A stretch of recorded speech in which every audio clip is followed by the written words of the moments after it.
திருமணமானவங்க ஆக போறவங்க sugar and வயதுகத்தால இல்லற வாழ்க்கையில நிம்மதி இழந்தவங்க குழந்தையின்மை இது எல்லாத்துக்குமே சேர்த்த ஒரே தீர்வுன்னு பாத்தீங்கன்னா மா naturals presents mister perfect extra gold. உலகத்திலேயே முறையா 26 வகையான இயற்கை மூலிகளால நம்ம தமிழ்நாட்டில் உருவாக்கப்பட்ட ஒரு பவுடர் ஃபார்மட்லான ப்ராடக்ட் தான் இது. தமிழகம் உட்பட 13 நாடுகளில் கேஷ் ஆன் டெலிவரி ஃபெசிலிட்டி இதுக்கு இருக்கு. 1 லட்சத்துக்கும் அதிகமான ஹாப்பி ஃபேமிலிஸ் அண்ட் ஆயிரக்கணக்கான தம்பதிகளுக்கு குழந்தை பாக்கியம் கிடைச்சிருக்கு. இந்த ப்ராடக்ட்டை வாங்கி பயன்படுத்தின வாடிக்கையாளர்களே பல பேரும் டிஸ்ட்ரிபியூட்டர்ஸா மாறி இருக்காங்க. இந்த அளவுக்கு சக்சஸ்ஃபுல் ப்ராடக்டான இதை பத்தி நீங்க என்ன தெரிஞ்சுக்கணும்னா டிஸ்கிரிப்ஷன் பாக்ஸ்ல கொடுக்கப்பட்டிருக்க நம்பர்ஸ்க்கு டயல் பண்ணுங்க.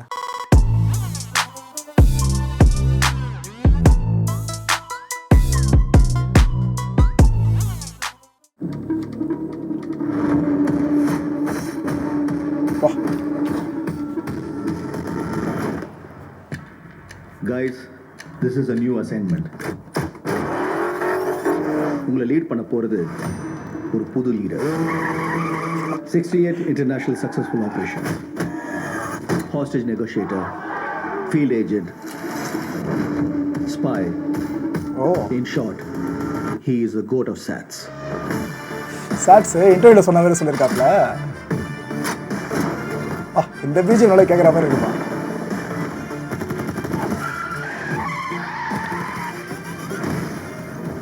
குழந்தை நல்லா இருக்கு, ஒன்னும் டென்ஷன் ஆகாத.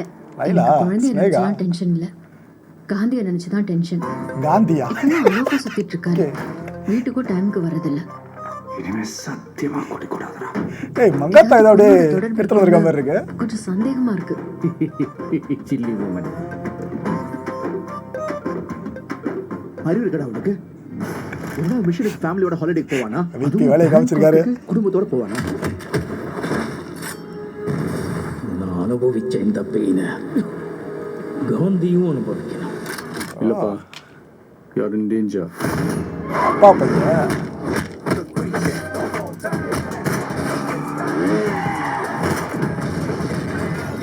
இது வரைக்கும் நிறைய பேர் காந்தி வேஷம் போட்டு பார்த்துருக்கேன். மோகன ஃபர்ஸ்ட் டைம் காந்தியே வேஷம் போட்டு பார்க்கலாம். சென்னையில் ஏதோ ஒரு இடத்துல பாம்பு வைக்க போறாங்க.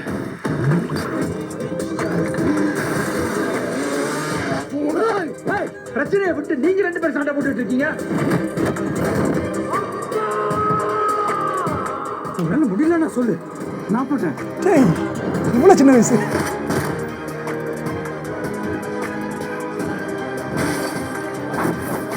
ரெண்டு விஜயா 3 விஜயா? வயசாயிடுச்சு, ஸ்குவாடை விட்டு போய் பல வருஷம் ஆச்சு. எப்படின்னு யோசிக்கிறீங்களா? எவ்வளோ வயசான என்னையா? A lion is always a lion.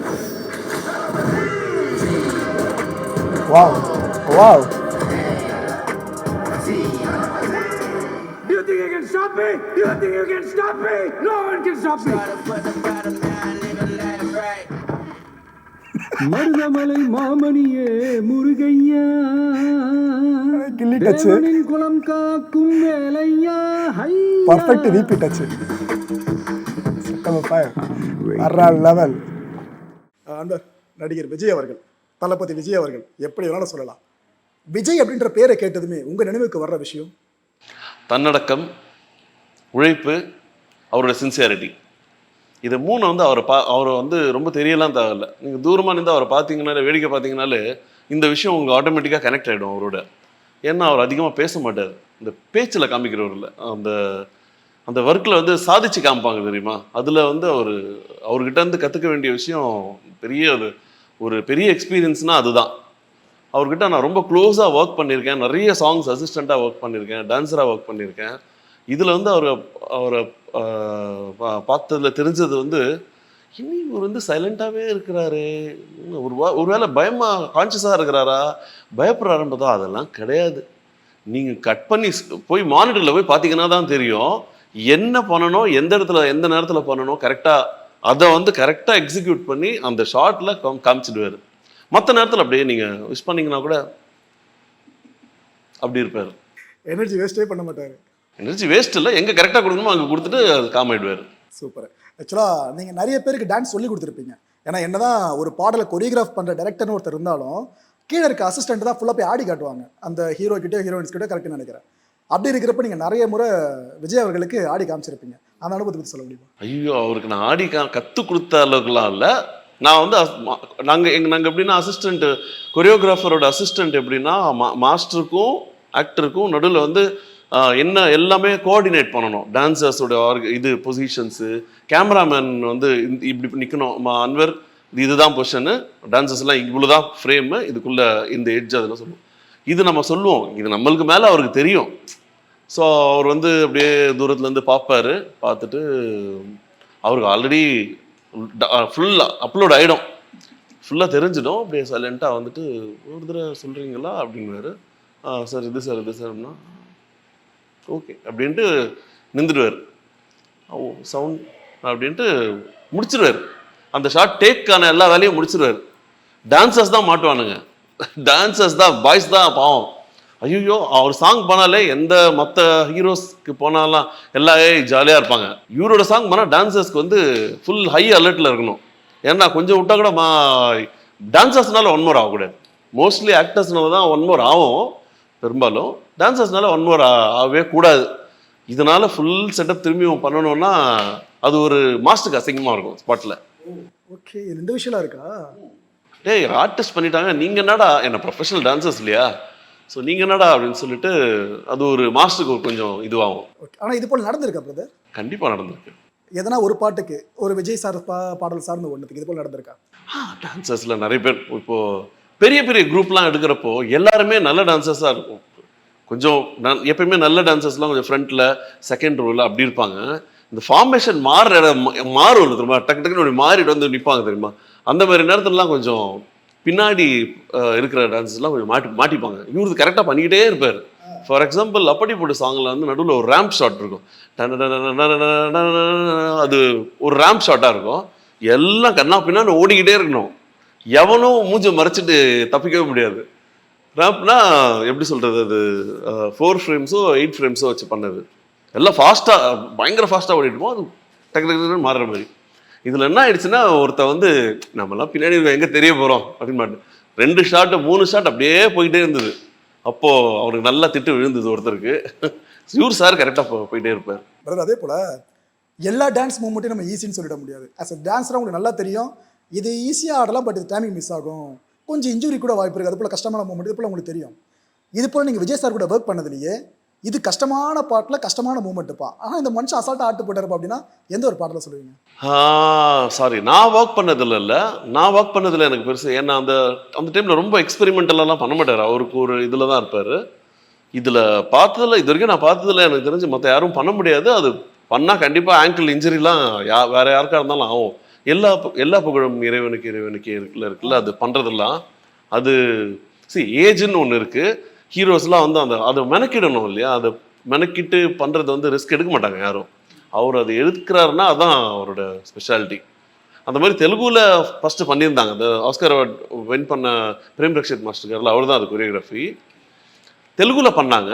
அதில் கொஞ்சம் ஸ்லைடாகி பண்ணாங்க. அது வந்து ஃப்ளோரில் பண்ணாங்க செட்டுக்குள்ளே, அதில் கொஞ்சம் கம்ஃபர்ட் வச்சு பண்ணலாம். இவர் பண்ணது வந்து அந்த சோழவரம் ரேஸ் கோர்ஸில் அந்த தார் ரோட்டில் பண்ணார்.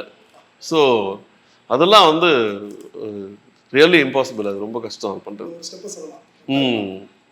அந்த முட்டி போட்டு பண்ணுற ஸ்டெப்பு, அதான் அது வேற அந்த பாட்டில் ஒரு தடவை மட்டும் வராது, சிக்னேச்சர் ஸ்டெப் மாதிரி. அப்படிப்பட்ட வகையில் பத்திரிகைகள் நெகட்டிவாக யாராவது உங்களோட ஃப்ரெண்ட்ஸ் சார்ந்து, உங்களோட திரையுலக நண்பர்கள் இருப்பாங்களா, அவங்கள சார்ந்து எழுதுறாங்க அப்படின்னா என் ஃப்ரெண்ட் அப்படிலாம் இல்லை, என்னப்பா தப்பாக எழுதிட்டீங்க, இது போல் நீங்கள் அதிருப்தி அடைஞ்சது உண்டா?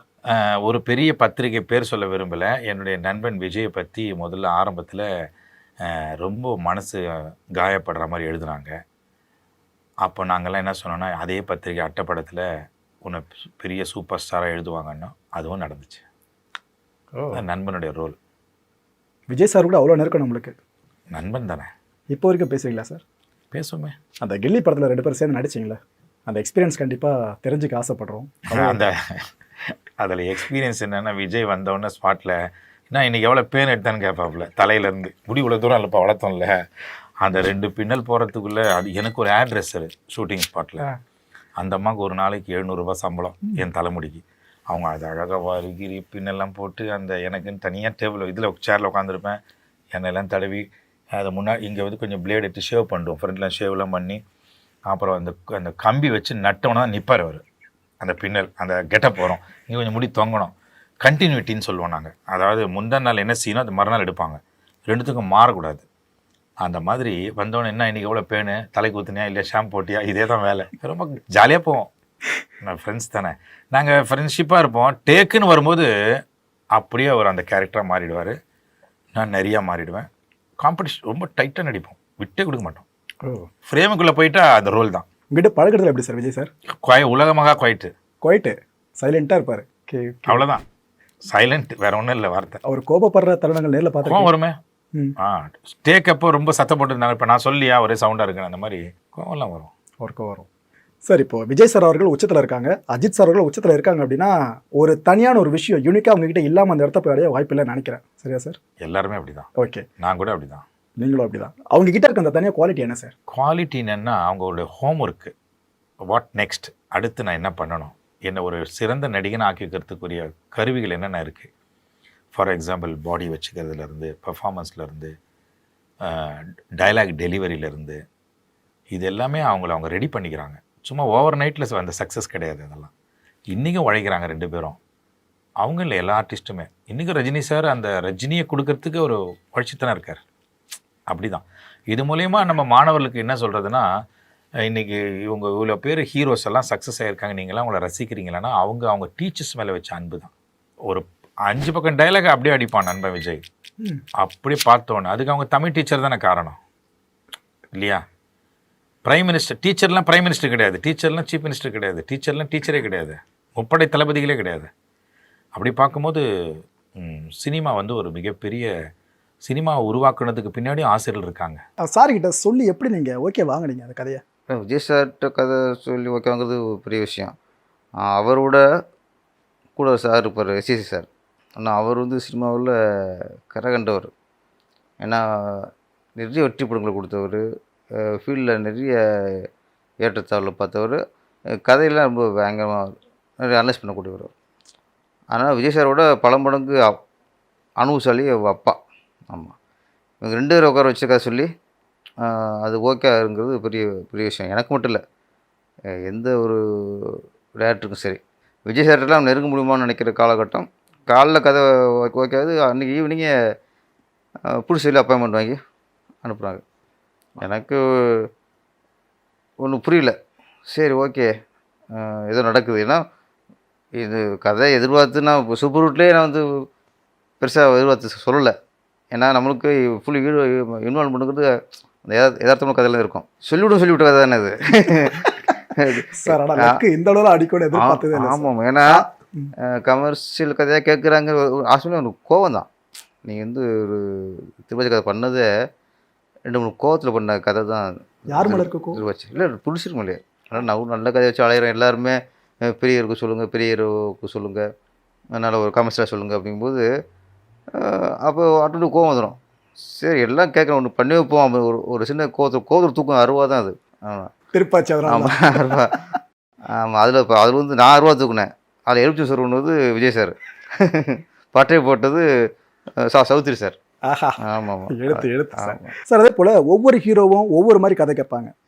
ஒரு சில மாஸ் ஹீரோஸ்லாம் பார்த்தீங்கன்னா வாலண்டியராக எனக்கு இந்த சீன் வைங்க, ரஜினி சாரே எடுத்துக்கோங்களேன், ரசிகர்களுக்கு இந்த சீன் வச்சா பிடிக்காத வைங்கன்னு சொல்லி கேட்டு வாங்குவாப்புல. நீங்கள் திருப்பாச்சி கதை சொன்னப்போ விஜய் சார் அவர்கள் ஏதாவது வாலண்டியராக கேட்டாரா எனக்கு இது வேணும்னு சொல்லிட்டு? இல்லை அவர் ஃபஸ்ட்டு கதை ஓகேன்ட்டார். ப்ராஜெக்டும் போயிடுச்சு. போய்கிட்டு இருக்கும்போது நான் ஃபஸ்ட்டு கதை சொல்லும்போது விஜய் சாருக்குன்னு கதை பண்ணல, இல்லை திடீர்னு உட்கார வச்சது தானே. அப்போ கமர்ஷியல் கதை சொல்லிட்டேன். அதுக்கப்புறம் நம்ம கதை விஜய் சார் நடிக்கிறாரு, இந்த படத்தில் விஜய் சார் தான் ஹீரோ அப்படின்னு ஃபிக்ஸ் ஆனதுக்கப்புறம் அப்புறம் திருப்பி விஜய் சார் நினச்சி கதை ஓடும்போது நிறைய விஷயங்கள் நானே மாற்றிட்டேன். அதாவது அவராக கேட்கல. ஏன்னா அவர் வந்து கதை நல்லா இருக்கு பண்ண மாட்டார்களோ. இப்போ நானாக வந்து அப்போ ஓகே இப்போ பெரிய ஹீரோ அப்படிங்கும்போது நம்ம வந்து ஃபேன்ஸுக்கு அதுக்கு ஃபஸ்ட்டு எனக்காக கதை பண்ணிக்கிட்டேன். இப்போ விஜய் சாருக்கு ஹீரோ பண்ணுறாங்க போது அப்போ நான் ஃபேன்ஸையும் கனெக்ட் பண்ணணும். அப்போ கனெக்ட் பண்ணி தான் கதை பண்ணால் தான் ஃபேன்ஸுக்கு நிறைவாகும். அப்போ அந்த வேலையை தான் அதுக்கப்புறம் ஆரம்பித்தேன். ஃபேன்ஸுக்கு நான் வந்து விஜய் ரசிகராக உள்ள எனக்குள்ளே விஜய் சார் உட்கார வச்சுக்கிட்டு எங்கே கேர் பண்ணணும். அதனால இப்போ ஓப்பனிங் சாங் இல்லை, நீ எந்த ஊர் நான் எந்த ஊர் அதெல்லாம் சாங்லாம் இல்லை. இப்போ விஜய் சாருக்காக தான் திருப்பி அந்த அருவா இது பண்ணுறது, பழுக்கு காய்ச்சிறது, வீட்டில் சாணம் வைக்கிறது, இதெல்லாம் காட்சிகள் இருக்காங்க. ஆமாம், அதெல்லாம் வந்து அதுக்கப்புறம் விஜய் சார் கமிட் ஆனதுக்கப்புறம் பண்ண விஷயங்கள் தான். அது மாதிரி இந்த சந்தனம் சார்கிட்ட சொல்லும்போது முகம் தெரியாமல் ஃபைட் பண்ணுறாப்புல அவ்வளோதான். ஆனால் அதுக்கப்புறம் வரும்போது தான் நான் சந்தனம் பற்றி ஹைலைட்டாக பேசப்பட்டுச்சு.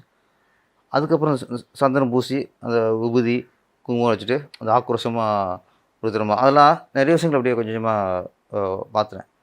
கிளைமேக்ஸ் மொத்த ரோடு நடிக்கிறாங்கல்ல, அது வந்து நான் விஜய் சார் சொல்லும்போது இல்லை, எப்படி பழம்பராக் ரவி ஒரு வியூகம் வச்சு அழிப்பார், பட்டாசு பாலு ஒரு வியூகம் அமைச்சு அழிப்பார், அதே மாதிரி சனி சகடையும் ஒரு வியூகம் வச்சு அழிச்சிடுவார். இதுதான் நான் முடிச்சது. விஜய் சார் பண்ணுறாரு அப்படிங்கும்போது கிளைமேக்ஸ் இன்னும் கொஞ்சம் பிரமாண்டமாக இருக்கணும், ஹெவியாக இருக்கணும் அப்படிங்கும்போது தான் இதுக்கு 3 ரோடி மொத்த ரோடி அழிச்சிடுவோம் அப்படி தான் நம்ம கிளைமேக்ஸ் வந்து அந்த அந்த வியூகம் அமைச்சேன். மொத்த ரோடியும் வரவழைச்சி அடிக்கிறது. அவர் கேட்டது ஒன்றே ஒன்று தான் கேட்டார், இந்த ஆடு விட்டு சீன் இருக்குங்களா, ஆமாம், பொண்ணு தங்கச்சிக்கு கச்சாம்பட்டி சொல்லுவாங்க, ஆமாம் ஆமாம், ஊரை பக்கம் போவாங்க, அந்த பெஞ்சமின் அவரை சேர்ந்து. ஆமாம் ஆமாம். அதில் நான் என்ன பண்ணி வச்சுருந்தேன்னா, ஹீரோவை கட்டி வச்சு மஞ்சள் தண்ணி ஊற்றி இது பண்ணுறது ரொம்ப இதாக இருக்கும், மாஸ் ஹீரோ. ஆமாம், அதனால் நான் வந்து அந்த கட்டி வச்சு தண்ணி மஞ்சள் தண்ணி ஊற்றுறதெல்லாம் பெஞ்சமின் தான் வச்சுருந்தேன். அவன் வெட்ட போகும்போது ஹீரோ தான் அல்லாஹு அக்பர்னு சொல்லி காப்பாற்றுவார். ஆமாம், அது நான் வச்சுருந்தது. அப்புறம் நான் ஃபஸ்ட்டு ஹீரோ நினச்சது தான். ஆனால் என்ன பெரிய ஹீரோ வச்சுட்டு கட்டி நல்லா இருக்காது, ரொம்ப ஒரு அவர் ஒத்துக்குவாங்களா அப்படிங்கிறது. அது ஒன்று கேட்டார், அந்தது அது நான் பண்ணிக்கலாமா அப்படின்னாரு. நான் இல்லை சார், எனக்கு பிரச்சனை இல்லை, இப்போ நீங்கள் இருக்க அது ஒரு இமேஜ் ஒன்று இருக்குது, உங்களை கட்டி வச்சு மஞ்சள் தண்ணி ஊற்றி இந்த கிளவிலாம் வந்து புலவெல்லாம் போடும், அந்த விஷயம் கொஞ்சம் உங்களுக்கு சரியாகணும். இல்லைண்ணா அது பிரச்சனை இல்லைண்ணா, உங்களுக்கு ஓகேண்ணா நான் பண்ண தயாரிட்டார். அப்போ கூட இதை இப்போ மாற்றுன்னு சொல்லலை, உங்களுக்கு ஓகேண்ணா எனக்கு ஒன்றும் பிரச்சனை இல்லைண்ணா, நான் பண்ண ரெடிண்ணா அப்படின்ட்டார். நட்டு மாதிரி போச்சுட்டு ஓகே சார்ன்ட்டு அது ஒன்று தான் மாற்றினது. அப்புறம் இவரை கட்டி வச்சுட்டு பெஞ்சமின் வந்து அவர் வந்து வெட்ட போகும்போது அவர் அல்லாஹ் அப்படின்னு சொல்லி காப்பாற்றுவார். ஓகே, ஆக்சுவலாக மாஸ் ஹீரோஸ்னால் 10 ரோடி வேணாம் 100 ரோடி அனுப்புங்க, தான் கரெக்டாக இருக்கும். என்ன அரெஸ்ட் பண்ண கான்ஸ்டபிளாக வேணாம் கமிஷன் அனுப்பி விடுங்க, தான் கரெக்டாக. இப்படி கேட்டு நாங்கள் பார்த்துருக்கோம். ஆனால் இது போல ஒரு சீக்வன்ஸை வாலண்டியராக கேட்கல பெரிய விஷயம் சார். ஒரு ப்ராஜெக்டில் சாங்ஸில் மட்டும் அவர் கொஞ்சம் ஈடுபாடு காட்டுவார். எதுனா கதை ஓகே ஆனதுக்கப்புறம், மற்றபடி எதுலேயும் அவர் தலையீடு எது இருக்காது. எனக்கு இந்த பில்டப் பண்ணுங்கள், ஃபைட்டு தானே மாஸ்டர் இந்த மாஸ்டர் வைங்க, எதுவுமே இருக்காது. அதுக்கப்புறம் டைரக்ட் பொறுப்பில் மொத்தமாக அது உங்கள் ஒர்க்குன்றார். இது மாதிரி க்ரௌட்லாம் வந்து சேர்றாங்க, விஜய் சார்க்குன்னு ஒரு மாஸ் இருக்குது, இதெல்லாம் நீங்கள் பார்க்குறப்ப பின்னாடி இவ்வளோ அரசியலில் கால் பதிப்பாரோ அப்படின்ற சந்தேகம் உங்களுக்கு வந்திருக்கா? அந்த டைமில் கேட்குறேன், 2005 டைமில் கேட்குறேன். எனக்கு 2005 அந்த டைம் வரல. ஆனால் இவருக்கு ஒரு மக்கள் சக்தி இருக்குது. எப்படின்னா அவங்க வீட்டு பிள்ளை நினைக்கிறது இருக்குல்ல, மக்கள் வந்து ஒரு நடிகரை பார்க்குறது இருக்குது, நடிகரை ரசிக்கிறது ஒன்று இருக்கும். ஆனால் அது ஒரு பாசமாக மாறும். ரசிகர்கள்லேருந்து ஒரு பாசம் நண்பனாக வீட்டில் ஒருத்தரா. ஆமாம் ஆமாம், அது வந்து சில நடிகர்களுக்கு தான் அது வந்து கொடுப்புனா அமையும். அது விஜய் சாருக்கு அமைஞ்சிருச்சு. ஏன்னா நான் இந்த சாங் இருக்க திருப்பாச்சி நீ எந்த ஊர் நான் எந்த ஊர் சாங், அது சொன்ன மாதிரி பார்த்தா நான் காரைக்குடி எடுத்திருப்பேன். காரைக்குடி சைடில் ஒரு கிராமத்தில் ஒரு பொட்டக்காடில் செட்டை போட்டு எடுத்தோம். க்ரௌடு எப்படி தான் தெரிஞ்சு, நாங்கள் சொன்ன க்ரௌடு ஒரு 1000 பேர் சொல்ல வச்சுனோம். ஆனால் 4000 பேர் இருக்கான். 4000 பேரா? போ, எப்படி வந்தான்னா அவன் விஜய் சார் படம் ஷூட்டிங் நினச்சிட்டு பக்கத்து கிராமத்துலேருந்துலாம் கிளம்பி வந்துட்டாங்க. பார்த்தா அவ்வளோ க்ரௌடு. ஒரு வரும்போதெல்லாம் பயங்கர சவுண்டு. அப்புறம் நான் சொன்னேன், சார் ஜாஸ்தியாக போச்சு. ஒன்றும் இல்லை சார், நீங்கள் ½ அன் கூட க்ரௌட் ஃபுல்லாக ஒரு ரவுண்டு கை காட்டியிருக்க எல்லாருக்குமே, அங்கே இருக்க 2000 பேர் 3000 பேர் இருக்குன்னா எல்லாருக்குமே நீங்கள் அவங்கள பார்த்தா கேசிக்கிற ஒரு நிறைய வந்துடும். ஆட்டோமேட்டிக் ரொம்ப நேரம் இருக்க மாட்டான், அப்படி கிளம்பிடுவாங்க. நீங்கள் அப்போ கை காட்டினா நீங்கள் கை காட்டுற வரைக்கும் சாயந்தரம் இங்கே தான் இருப்பான் அப்படின்னு இப்படி சொன்னாப்புல. நானும் இங்கேருந்து அப்படி தான் வந்திருக்கேன். நானும் மோட்டர்கள் ஷூட்டிங்கில் போய் ரஜி சார் பார்த்துட்டு அது கூட்டத்தை கை கட்டினா நம்மளை பார்த்து கை கட்டார், ஓகே நம்மளும் கை கட்டிட்டு அப்படி பாயிண்ட் மாதிரி நம்ம திருப்பி வந்துடுவோம். அவங்க மொத்தம் ஆடிட்டு போயிடுவாங்க. அந்த ஓகே உண்மையிலே அப்படி அப்பப்போ வருவார், கை கட்டுவார், குசிட்டிப்பாங்க. ஓகே விஜய் சார் நம்மளுக்கு கை கட்டிட்டார், அது சின்ன நினைவு. அப்போ கலைஞ்சிரும். அப்போ எங்களுக்கு கூட்டம் கண்ட்ரோல் பண்ணுறதுக்கு இல்லைன்னா வந்துட்டே இருப்பாங்க ஆளுக்கு. நம்ம எங்கேயும் ஃப்ரேம் வைக்கிறது இருந்தாலும் அந்த கூட்டம்னா நாங்களும் கூட குறைச்சிட்டோம். அப்புறம் நாங்கள் சம்பளம் கொடுத்து கூட்டின கூட்டம் பார்த்தோம், இதுக்கே சம்பளமும் வராங்க, இதுக்கு சம்பளம் கொடுத்து அப்படின்ட்டு எல்லாம் குரோட கட் பண்ணிட்டு அப்புறம் மொத்த க்ரௌடு நான் 4 நாள் எடுத்தோம். வணக்கம் மாயம் ஸ்டுடியோஸ் நண்பர்களே, மாயம் ட்ரெண்ட்ஸ் அப்படின்ற ஒரு புதிய ஃபேஸ்புக் பேஜை ஓப்பன் பண்ணியிருக்கோம்.